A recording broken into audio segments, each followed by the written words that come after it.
Hi, welcome to Bright Hope Creations. I'm Kara and today we'll be doing some no-line coloring. So I'm starting out with Lawn Fawn's Jellyfish ink, and I'm just stamping down one of the guys from Dandy Day, cleaning that off, and one more little guy there. Whoops, paper came with me.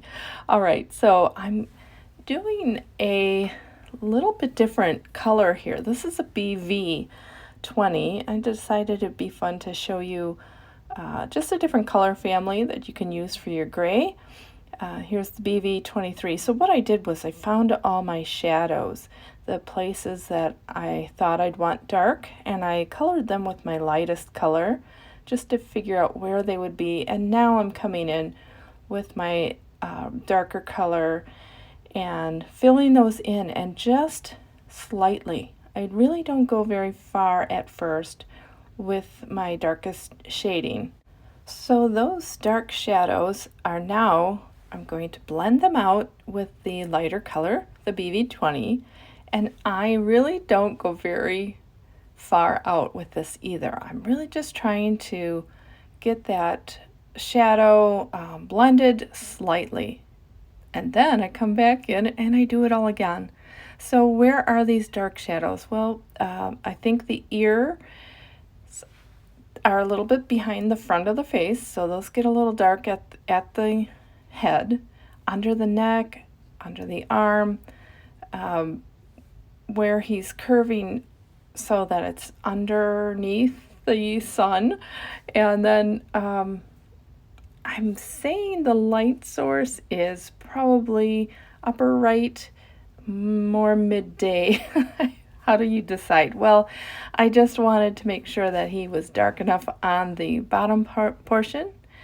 And here you see I'm taking those shadows now and just connecting them more. So my BV23 was blended 2 times with the BV20. This time I'm pulling those shadows, I'm connecting them, I'm putting them together. So where the neck shadow and the underarm shadow are, those are starting to connect. Now I'm just getting that face all blended to the side. I usually wait on coloring the whole thing because I get too dark if I do that. All right, this is the BV25, so a little darker, and I'm just pretty much touching the places where I want it the darkest. And sometimes they're just lines, sometimes maybe a little triangle, sometimes a dot. And then I'm blending that out with the BV23. And again, I don't go very far with that BV23. I just want to get those dark shadows to come out just a little softly into the BV23. I'm only using 3 markers for this blend, so I'm really making sure that there's a gradient look between them. And now the BV20, just following that BV23 out further into the lighter parts of the body. I was very excited when this Jellyfish ink came out. I thought, well, do we need another ink? I mean, well, yeah, I realized. First of all, no second generation stamping is needed to get the right lightness of color. I stamp it one time, I can see it, but it's light enough to take on the colors. And it's kind of a no color, so it takes on whatever color marker or pencil I'm using. All right, now here we're putting in the little nose, and I have an RV11 and the ears as well, and I'll darken that up with the RV93. I chose those inks because they're just a little bit grayer pink, so they kind of blend well with my blue violets here. And then I'm going to blend that out with the BV20, and now with my darkest one I'm putting just a dot where the inside of his ear would be, so kind of the depth of his ear, and then blending that a little bit out and around the outer part of his ear with the BV23, and now blending that all with the BV20.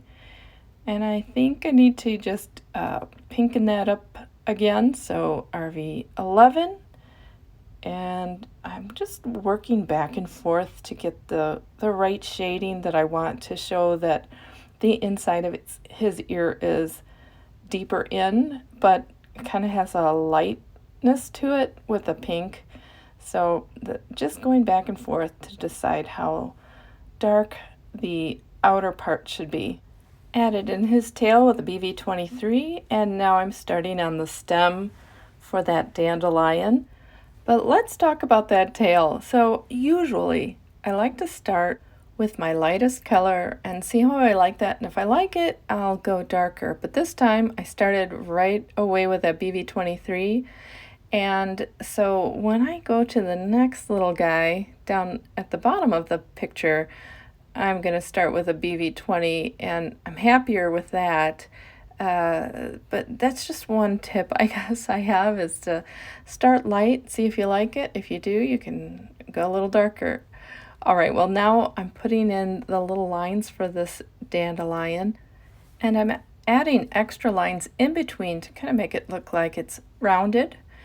And then you can see I'm using a warm gray in the middle, and I kind of warmed up my green with that as well. Well, warmed up. I made it less bright using that warm gray. Now I'm coming in with a darker BV and just coming out from the center with those lines, making that part look darker, and the outer edge is lighter. All right, well, now we're on to our little guy down on the ground. And again, I'm coming in with my darker BV23 over where I put in the light BV20 to find my shadows. I'm waiting to later to put those the eyes and mouth on my little mouse that's up at the top. I'll probably do those at the same time, and I'll show you some tips that I use to get the placement of those in there. But a few things about no-line coloring. I would say breathe, because sometimes I find that I'm coloring this stuff and I'm not breathing. I'm just kind of, it's like, okay, breathe. It's an aerobic exercise. Let's make this an aerobic exercise. So we got to get some exercise while we're coloring, right? And then another thing is just be patient. Be patient while you're coloring. Be patient with yourself while you're practicing coloring. I know the first time I did a no-line coloring image, I did one with the black lines and then one without the black lines. And I was showing my family, and they're like, "Oh, I love that one with the black lines." And I thought, oh great. So it's just, it takes time to kind of navigate, feel the way that works for you. There's many ways to tackle a no-line coloring project. One thing I like to do is put the image maybe in black line, or just have the stamp set next to me so that I can see where those lines are, and it helps me to kind of stay true to the illustration. I also find having a good pair of reading glasses helps me. I'm at the age now where I'm wearing trifocals, and so I like that I have the reading portion of my glasses, but I feel like I have to keep my head in one spot while I'm coloring. But if I have reading glasses on instead, I can just move around a little easier, not get so locked up while I'm coloring. And then also caffeine. I mean, if I'm hyped up on caffeine, I'm too jittery to do it. So just sometimes I wait and I lay off the caffeine before I start to color, because that helps me to be a little steadier.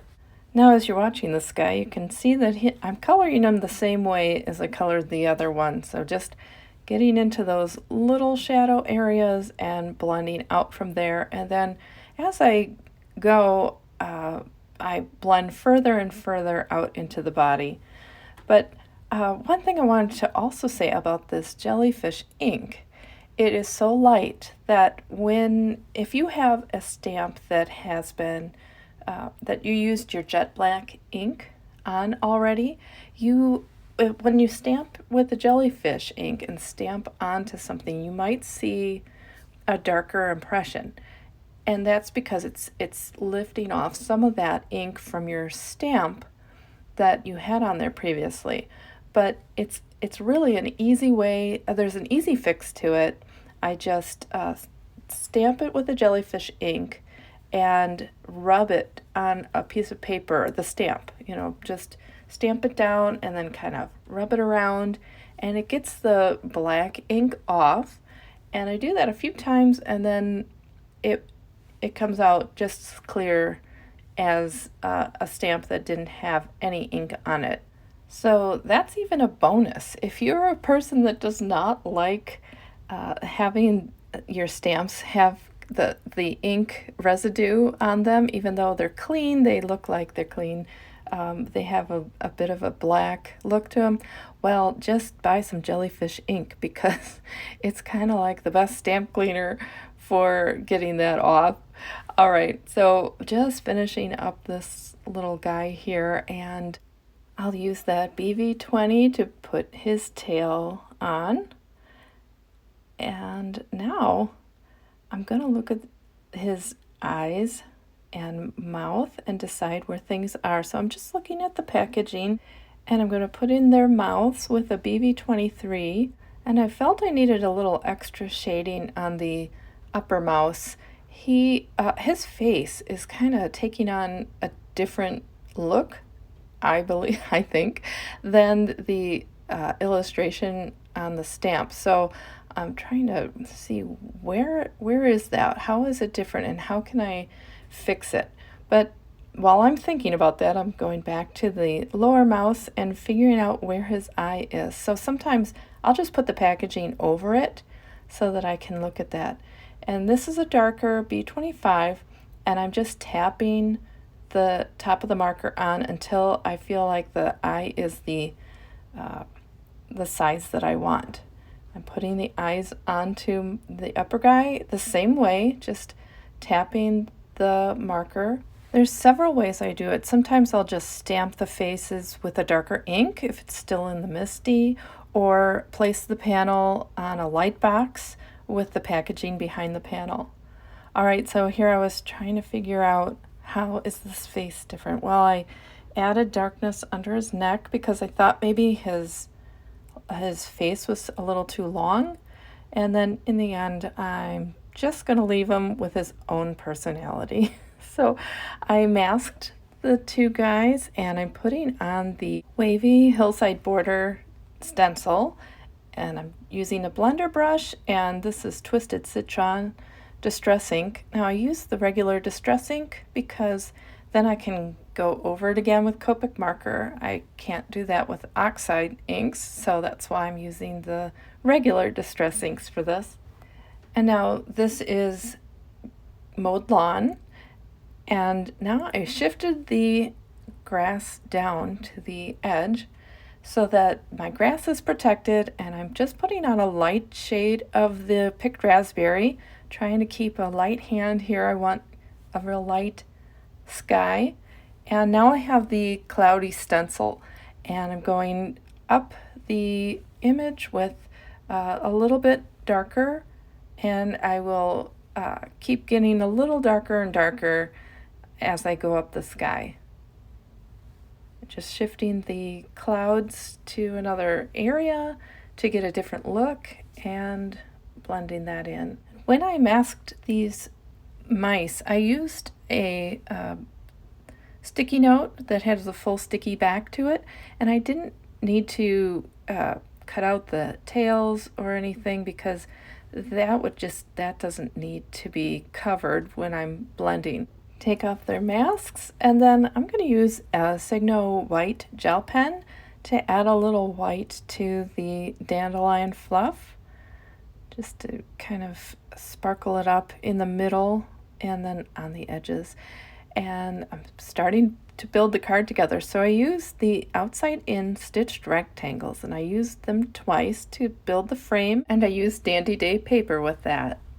And once I had it on the card, I felt like, it's kind of missing something. So I'm adding in some grass with the YG11 and YG13 because that kind of reflects the same color as the inks do, the distress inks.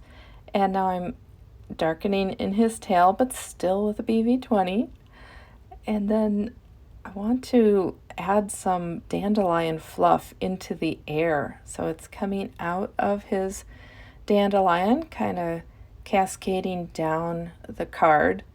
So I'm adding that in with Jellyfish ink, just the same as on his dandelion. And then I will come in with the BV20 and add in those lines. Just color over where I had stamped the little dandelion fluff. And then once I have that the way I want it, I'm coming in with some white gel pen again and just kind of adding that little bit of white on those little fluffy areas. All right, give him a little shadow with the C0 and thought, no, I can go darker. So here's the C1 to give him a shadow and just kind of add a little shadow around the green as well. So now I'm much happier with the card. I feel like it's got some flow to it, some movement, and it just kind of makes more of a story than just having the two images on there. I hope you enjoyed the card today and it encourages you to do some no-line coloring too. Thanks for watching and have a great day. Bye!